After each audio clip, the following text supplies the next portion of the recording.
So these are partner issues. So, current partner and future partner. This is another part of human sexuality, particularly in seniors. So, in my practice, women will say, oh, you know, I'm 80 years old, you know, my husband's been dead for 20 years, I'm too old for this. Where am I going to find somebody? Okay, where am I going to find somebody in Medford? Okay, that one I hear all the time. So, or I'll hear things like, well, you know, we've been together for 60 years now. It's okay to, you know, retire this kind of part of our lives. And so, partner issues, really important. We have some guys that think they're like Mr. Studley and they are worthless. Okay? There's a communication gap. Okay? Partner issues are very complicated. These are hard for me to take care of because usually only one partner comes in. And so I get a unilateral, I get one-sided conversation on this. And it's hard to get a guy into a gynecologist's office, believe me. They see that sign and they turn around. So there are partner issues, and the way I present it is it's a ballet. It's not unilateral. So, you know, the woman might say, you know, my husband always wants it and I don't want it, but there's usually two parts to it.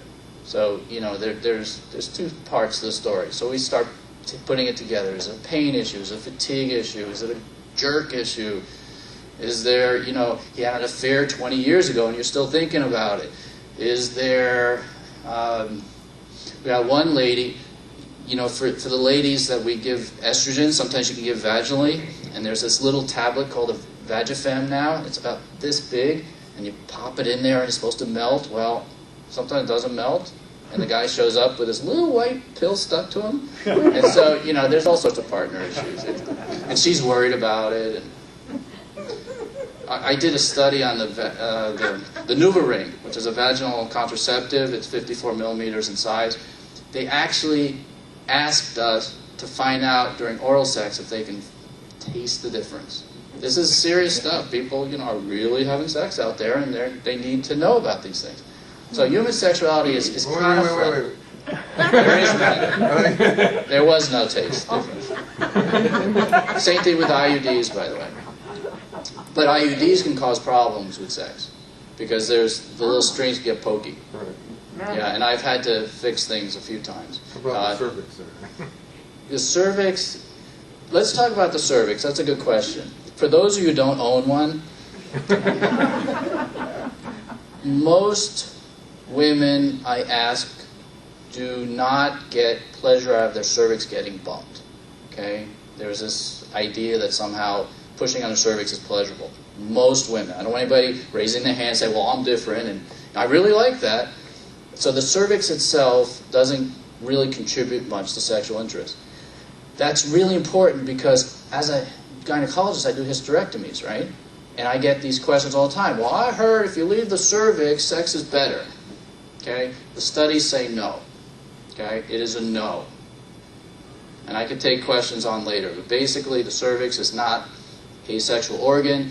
Most of the studies show that when you remove the cervix, they actually do better because you don't have that thing getting bumped and hurt. Okay? The other thing that people worry about... Near the cervix. Well, then the other question I got this week is, well, what about the lubrication if you take out the cervix? Well, lubrication doesn't come from the cervix. It comes transvaginal, transudate. It's through the side walls. So if you had cervical cancer, often we have to take off more vaginal length, but the vagina is a pretty incredible organ. You can actually rebuild a vagina without one entirely. There's people born without vaginas, so you can actually stretch this thing. So, I mean, think about breasts, right? 8-year-olds don't have much. 15-year-olds may have quite a bit. That grew into it. That's an enormous stretch of tissue. Well, the vagina can be done can be done the same way. So there's a lot of techniques out there. So how do we get on that one? Cervix. Okay.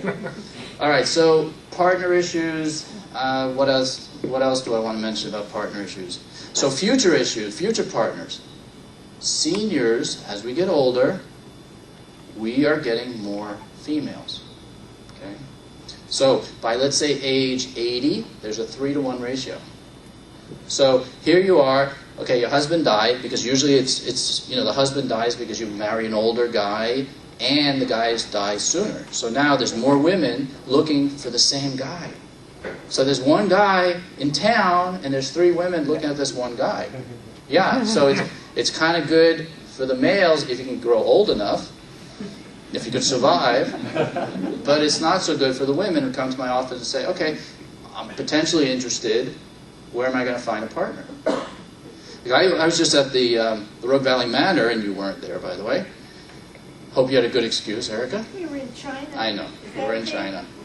And I looked out over the audience, and there was mostly women, which is expected because of that ratio. And so it is difficult to find partners. And sometimes people have been creative. So the same male in certain nursing homes have made their rounds. And that's not good because STDs, STIs actually are fairly popular in the older population because they don't think of using a condom. So it is actually a problem. Partner issue questions. All right. This is Patagonia, and those are the Torres de Paine, which I think one person has finally climbed all 4 or something. It's pretty incredible. And this, it was a picture of some of the staff I had a few years ago. And so this one here is society and privacy issues. Okay? So this one reminds me, privacy, you know? Where are you going to be private if you're living with your kids? Right? Because as you get older, some people move back in. So, we'll put mom behind the kitchen. Well, how are you going to have a private relationship back there? And this is a major issue. Especially now with the recession, people are trying to save money. And so when the ladies come in and they're trying to talk to me about moving in with the kids, I ask them about privacy issues. Okay? And it doesn't even have to do with partner issues. They need privacy in general. Or the opposite. We're seeing the 28-year-olds that are moving back into the house. Right? They can't afford a house. They lost their job. So privacy is a big, big issue. And so we always talk about privacy. And society is also another issue. You know, I don't know how many staff I had then. I was delivering babies then. Do you think if I made a bad phone call to somebody that it would be private? I mean, there's no privacy. You know, we're under scrutiny. And society is like this. And so one of the problems with society is, you know, they look funny at older population who are holding hands or kissing. I mean, where'd that come from? You know, you ever watch like 20-year-olds kissing, they're all young love, honey, look at that, so cute, it's got the big smile. Well, when 80-year-olds are doing that, like, ooh, that's disgusting. And so, you know, it's a good example. But it seems to be a society thing. And my father, he's a retired psychiatrist, he thinks it has something to do with we can't appreciate that our parents had sex more than enough to make us. So we're uncomfortable with the idea. And he really feels like that strongly. And so it's a very interesting thing what our society has done.